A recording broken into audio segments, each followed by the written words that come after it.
That was by far the funniest game of the entire season. I don't know what that was. It was the funniest game. It was the worst game to watch. It was the best game to watch. I don't know. I really have I have no words for what that game was. The Kings moved to 3-0 on the season against Denver. The first two games, people kind of wrote them off because they were in Sacramento, Denver on the second night of a back-to-back.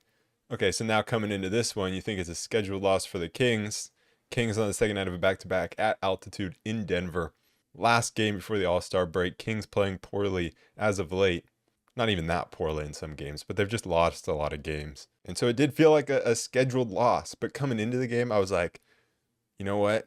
It does feel like a scheduled loss, but this team, been playing poorly. They're going to come out with some fight. I talked myself in to the Kings being able to win this game. I really did. I talked myself into it. And then what did the Kings do immediately? Just like smack some sense into me. 14-5 run for the Nuggets. And a 14-5 run at the start of the game, like that's nothing in the NBA. That's just a normal start to a game. But it was the way that it happened where the Kings just looked exhausted. Nothing going to the rim. The only time they got to the rim was Fox missing a dunk and looking like he hurt his hand on the dunk. Like that's how bad things were going. And then on the other end, it didn't feel like Denver was playing great offense. It just felt like the Kings looked tired on defense and were just making simple mistakes. And so all that hope where like it feels like every time the Kings go through a bad spell, they win a game they're not supposed to. And so I felt like this was going to be the game, and then immediately I just lost all that hope. But then somehow, some way, they pulled this out. And I was literally just laughing the entire game at everything that was happening. I mean, you can look at my Twitter, go follow me on Twitter. Actually, maybe don't, because that's just where I complain about officiating. But you can see my Twitter is just me laughing at everything, all the stupid things that were happening in the game. But the thing is, it felt like the Kings were playing so poorly that they should have been down by 20 within, the first quarter. But instead they're only down 11 by the end of the first quarter, and it kept being like every time you look at the score, you're like, how are the Kings still even kind of in this game? And it's because Denver also looked extremely tired. They were missing Jamal Murray and Kentavious Caldwell Pope in this one, but they just didn't come to play either. Both teams looked exhausted. Obviously, the Kings have the better excuse for looking tired. And it wasn't just both teams, like the crowd seemed out of it. There were just so many bad turnovers, guys just throwing the ball away. I mean, jogging up and down the floor. It felt like a back and forth game, like the ball was being pushed up the floor on both ends, but it still didn't feel like a fast pace. It felt like the ball was going back and forth because neither team could hit a shot rather than because teams were actually playing fast. And then you had the officiating, which I don't know what the officiating was in this game. It was the most inconsistent thing of all time. I mean, everyone was frustrated with it in the entire game, but then the Nuggets got really frustrated, and Jokic, I mean, he got frustrated on a call on like one that would have been a really soft call. It just felt like it was weird that he got really frustrated at the one he did because he fouled Sabonis on the other end and they didn't call it. So then he wants the call. That was really odd. Like it felt like there were a lot of other ones that he could have gotten mad at, but he got mad at one that he honestly just missed. And so he gets the technical. Shout out to the refs for at least letting us go down and score before calling the technical. But I thought he was going to get kicked out. I mean, he was charging at the ref, but what Michael Malone did was so smart. He saw Jokic getting super mad, and after he got the first tech, he didn't calm down. So Malone just gets straight into the ref's face and takes the tech from Jokic. So instead of Jokic being ejected, it's now a foul or a tech on Malone instead. That was super smart. But the game just totally slowed down in the third quarter, and there were so many free throws attempted, and it helped the Kings get back in the game. There were a lot of free throws attempted, even though they were letting a lot of contact go. That was the weirdest part in that inconsistency there.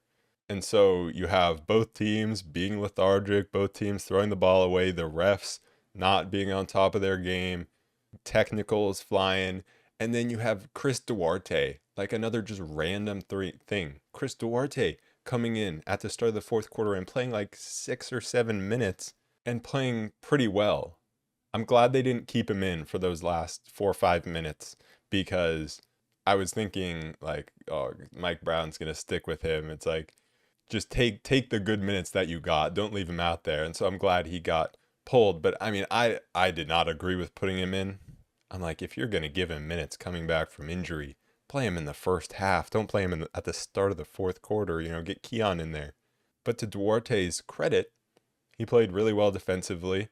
It looked bad at first because he got scored on the first play, although it was probably not totally his fault. But then he draws the illegal screen, hits a three, and just played some really good and physical defense out there without fouling, which that's always been his problem. It's not never that he lacks physicality, it's just that he can't do it without fouling, but he was able to do it without fouling, and that was huge. And then just the best thing to happen coming into the fourth quarter, I was like, we need just Fox to take over one quarter to send us to the All-Star break on a good note because we were within 3 going into the fourth quarter, and that is exactly what Fox did. And it just feels like it's been forever since we've had a fourth quarter Fox moment like this. And the way he scored 15 points, he scored the Kings' last 10 points of this game. Just massive shot after massive shot. And not even just shots, he got that steal to get the dunk. It felt like the game should be pretty much done when he hit that mid-ranger to put the Kings up 7. But then, of course, it couldn't just end like that. It had to get even crazier, where Aaron Gordon comes down, hits the 3, and then you have Malik Monk, who continues his bad spell of moments in clutch time where he just throws it away. He got mad at Harrison Barnes, saying Barnes should come to the ball, but Monk throws it away and just chaos ensues. So first you have Aaron Gordon missing a 3, and all of the shots, there were 3 3-pointers attempted by the Nuggets. All of them felt like they were in and out. But you have Aaron Gordon missing, Christian Brown offensive rebound, Jokic missing, and Sabonis did a really good job of going straight up without fouling, because one thing the Kings do a lot, and we've seen Sabonis do in clutch time, is foul a 3-point shooter in these moments. But Sabonis did a really good job of going straight up, not fouling, and just getting a good contest on. And this is all with the Kings up 4. And then, of course, he misses. Peyton Watson offensive rebound. And then again, Jokic shoots. Sabonis gets the contest off. And, Jokic flops to try to get the call. And the clock operator for the Nuggets just assumes the foul is going to be called. So he stops the clock. So then Monk rebounds it. The game should be over. And for some reason, the clock has stopped. And so it was just, everything about this game was just ultra chaotic. It was insane. But the Kings needed this game, just for vibes, and the chaotic nature increases vibes even more. I wouldn't have been too mad at a loss here. Just like I'm not really mad at losing in Phoenix. Like, those are tough games. And sometimes you have to pull them out. But if you don't, sometimes then, I understand it. But it's just we needed this because of the bad losses that we took before those. And you don't want to go into the All-Star break losing 5 of your last 6. Honestly, in this game, there's just not much to talk about, especially from the first half. Because what the first half was just the Kings going up, clanking a 3, not really moving much on offense, or turning the ball over, missing easy shots, and then Denver coming down and just being only slightly better than the Kings, but also doing a lot of those same things. Like, there's nothing to analyze. It's just, it was both teams playing really poorly, but really the Kings stayed in the game because the Nuggets were just settling for bad jump shots. They took so many long mid-rangers, which was just odd. And then also settled for threes, but it's really the mid-rangers that are odd. You had MPJ kind of shooting the Kings back into this with his misses and his shot selection. Jokic had another really poor game. Another game where Sabonis outperforms Jokic. Just saying. And you just had a lot of misses around the rim for both teams, really. But the Kings did a good job of walling up inside, especially Barnes against Gordon. Like, there, of course, there were times where Gordon got inside and was able to dunk on him or get an easy look. And the same with Jokic against Sabonis. You're not going to stop him every time, especially when like those are the matchups.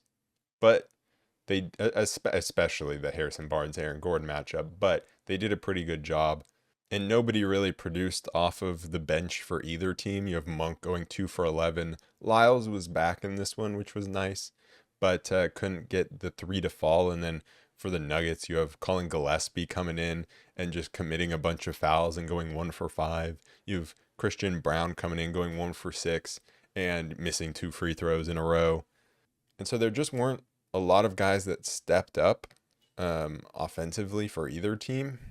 And so really it came down to Sabonis outperforming Jokic and being more aggressive than Jokic. I mean, I felt like what it really came down to. The Joker was just settling for jump shots and they weren't going this game. And sometimes I feel like he can just kind of get like that. Like if he wanted to, and he was just tired, so he didn't want to. But if he wanted to, he could get inside and play better than this. But Sabonis wasn't settling, and he was getting inside. 20, 13, 7, 3 steals. He had a bunch of turnovers in the first half, which obviously wasn't good. And he didn't play well in the first half at all, but he played a lot better in the second half. Barnes hit big shots. Barnes was massive. For a large portion of the game, Barnes was our leading scorer. And that was huge. Just he continued to keep us close because Keegan Murray was really bad. Kevin Herter I mean, he made a few threes in the first half, but he missed a lot in the second. Actually, he might have hit one in the second. I can't remember, but I know he started 0 for 3 from 3 in the second half. Like, you just couldn't get any 3-point shooting. You had the Kings shooting 27% from 3 and under 44% from the field in the game and still coming out with a win. And it's because they held Denver to 39% from the field. The Kings just they never win when they shoot this poorly. And so it's honestly really impressive for them to never get it going from beyond the arc. They never started hitting. Like Duarte hit a big one, Barnes hit a big one late. We knew we were going to need a couple of those, but Keegan never got it going. You know, no one got hot.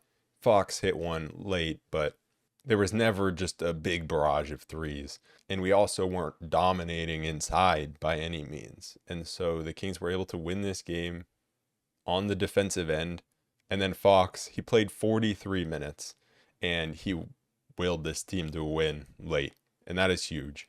He had 30 points, 8 assists, 8 rebounds. Not the most efficient night, 12 for 26. And he hasn't been very efficient even in his high scoring games recently.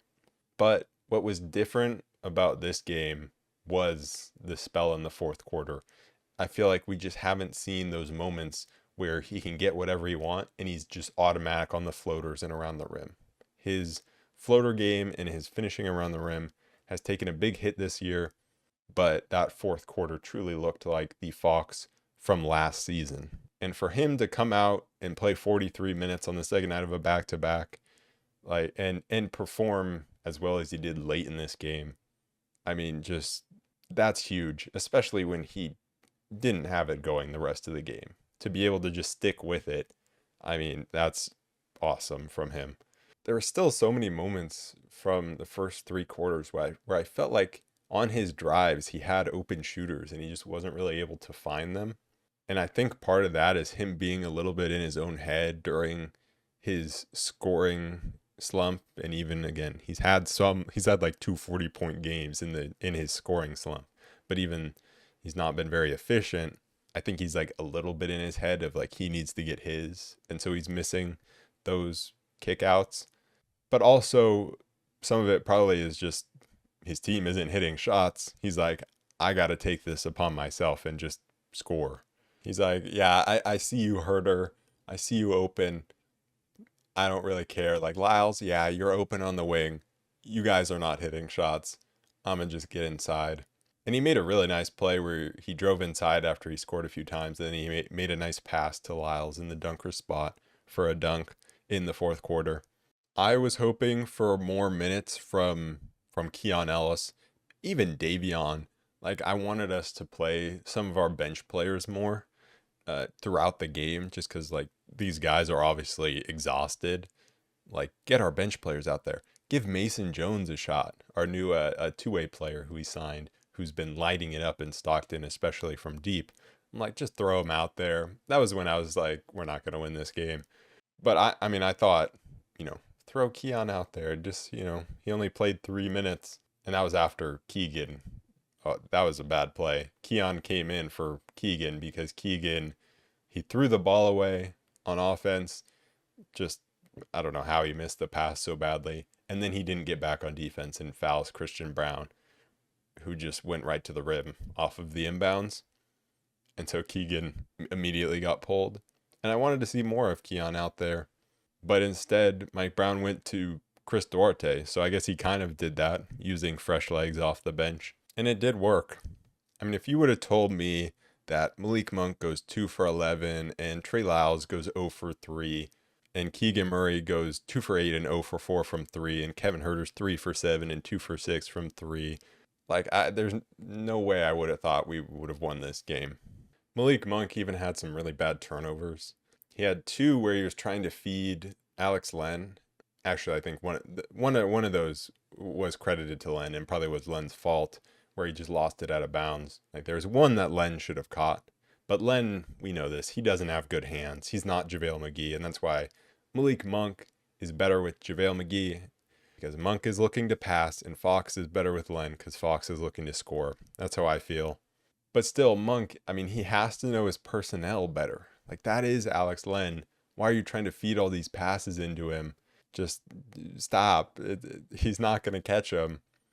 And then there was another play in transition where he's just casual and just throws a random bounce pass near the 3-point line to Sabonis that ends up in a turnover.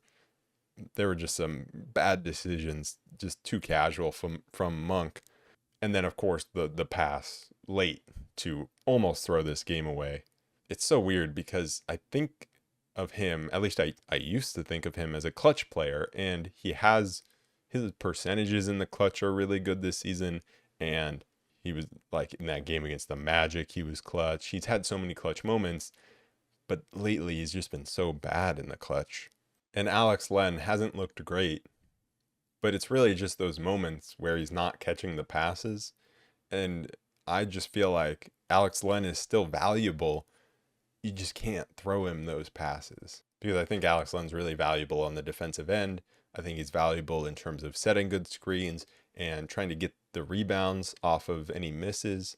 But like, you shouldn't be trying to look to pass to him first. Like, if he's open, then sure, but trying to feed those tight passes into him, I just don't think that that's the, way to utilize him. But I think if we do utilize him correctly, we can make him look better, because right now I feel like we're making him look bad by putting him in bad situations. I was honestly surprised Davion only played 8 minutes, because he did drain a corner three, but it was probably more about the defensive end, where you don't want someone that small when you're going to have to throw bodies at Jokic and you're going to have to play in rotation, and length is really important in that. And the Kings did a good job of doubling for the most part. There were obviously some lapses, but for the most part, they did a good job of doubling, having high hands, and forcing tough passes. And so that's just my guess of why we didn't see Davion a lot. It's just funny because I feel like, when I want to see Davion, then he gets pulled. And when I don't want to see him, he's out there playing 25 minutes. Like, what's going on here? But that was probably the right call. I do want to talk about Keegan's game, though, a little more. He's been really struggling lately. He did get 2 field goals to go around the rim in the second half. So, he didn't get blanked. He got 6 points, got a couple free throws. And his defense, like, it's still there, but he obviously he had 1 lapse where he let them go right to the rim. He has a couple lapses, and he's been having lapses lately defensively. But when he doesn't have those lapses, he's really valuable defensively because he can contest around the rim, block shots, use his length. And so he's still good. He's been playing well in that sense. But man, is he struggling shooting the ball. And, I'm not too worried about it or anything. So, he's a sophomore. Sophomore slumps, very real. And he's just got to work through it. But I'm just hoping he can work through it before the end of the season, which in terms of how long slumps go, like it's 28 games, 29 games left to go. Like if he stays cold that entire time, then that's really rough. I doubt that'll be the case. And so hopefully he can get it going pretty soon here, like after the All-Star break. We have the All-Star break now, time to reset, recover. I think it comes at a really good time for this team. Nice to have a win to go into the break, but still a lot of things that need to be improved upon. I think where the Kings are at going into the All-Star break, it's slightly disappointing. Just slightly. 31-23, but right in the mix of the Western Conference. I mean, honestly, if they just don't give away those wins to Milwaukee and Phoenix, or just win against Denver at home and win one of those games, then I'm, totally fine. So it's just like one or two games that I feel like the Kings one or two more wins the Kings should probably have at this point. But for the most part, they're still playing to expectations, and it's just going to be a battle. And that's good experience for this still pretty young team. Obviously, I think not making the playoffs would still be a disaster, but I have faith that we will make the playoffs, and hopefully it is in the top 6. I think it's pretty clear that the front office, obviously didn't see this as the year that we're going for it. They made no moves at the deadline, so they don't want to be spending even their second round draft capital on bringing in a vet, because this is not the year at all. And honestly, I was planning on talking about this a lot more, in the second quarter when it looked like this game was going to have nothing to talk about. But even if they lost this game 30-24, again, that would have been slightly disappointing, but still the sky is not falling like I feel like some people are making it seem. They've just had a few bad losses, and you just got to bounce back from that after the All-Star break, and that's still the case. And then I think the last thing I want to talk about in relation to this game is Kevin Huerter, because he's been quiet offensively, but for the most part, he's been pretty efficient. He went 3 for 7, 2 for 6 from 3. Like, that isn't great, but that's not horrible. And I feel like lately he's been just not taking a lot of shots, but he's been, he's knocking down his 3.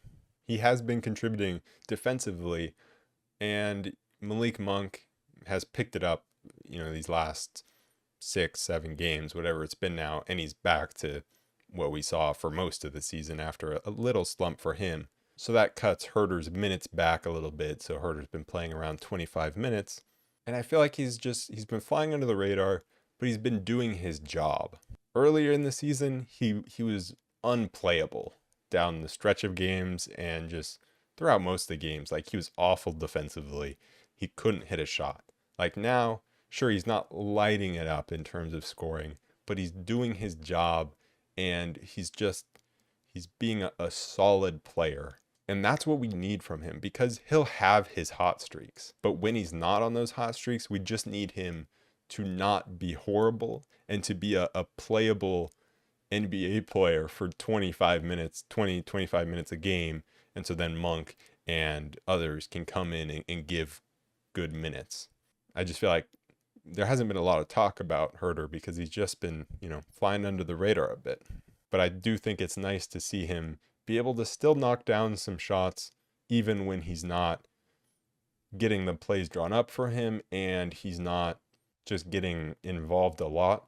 But when his name is called, he's able to make some plays. Because early in the season, Huerter and Barnes were both unplayable, and then you're just searching for guys on the bench. You're like, Duarte, please give us some minutes. Davion, Keon Kessler, like anybody, give us some minutes. And that's also why it's important for Keegan to keep playing well defensively, even when he's in his shooting slump. Like, we just need guys to not be big negatives when they're not on fire offensively. I just think that's what happened early in the season, and that's what led to some big blowout losses. And so I think that that's a positive here. Obviously, we don't really have any games to look forward to because of the All-Star break, but the upcoming schedule after the All-Star break, it's at home to San Antonio. It's just a game we kind of need to win. Then we go to LA to play the Clippers. That'll be a tough game. At home to Miami, a tough game, but winnable game. Away to Denver, and then away to Minnesota. So some very good teams in there. I would say 4 really good teams, and 3 of those games are on the road. And so we really just need to get through those first 5 games of the post All-Star break and then get into March, and March's schedule becomes easier and it becomes more home heavy. Although the Kings are a good road team and have been slightly disappointing at home, but they still get more wins at home. The schedule is never going to get super easy for the Kings. There's no just 5 games where they play 4 bad teams. Although they do have a stretch with Chicago, Lakers, San Antonio, Rockets. So that's about as close as it comes. And all of those being at home apart from the Lakers game. But my point is, just got to get past the first 5 games, maybe 2-3 or 3-2. Like, that's the goal there. 3-2 would be great. 2-3 would just be getting by. And then after that, it gets a lot more home heavy. And there's going to be a lot of critical games, against Phoenix, where it's the 5th game of the season series, against New Orleans late in the season. Those are our second to last and third to last games. And then you have 2 straight games against Dallas at one point.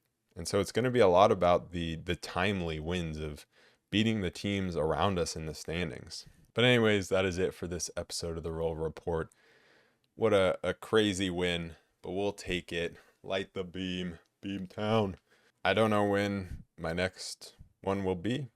I don't know if I'll make one over the break. Maybe Sabonis gets into the All-Star game because Kawhi's injured now. Maybe it's too late for that. I don't really know. If something happens, I'll talk about it. If not, I guess maybe I'll make a video just talking about what the Kings need to do for the last stretch of games. Or if not, then I'll see you guys after the game against San Antonio. Peace.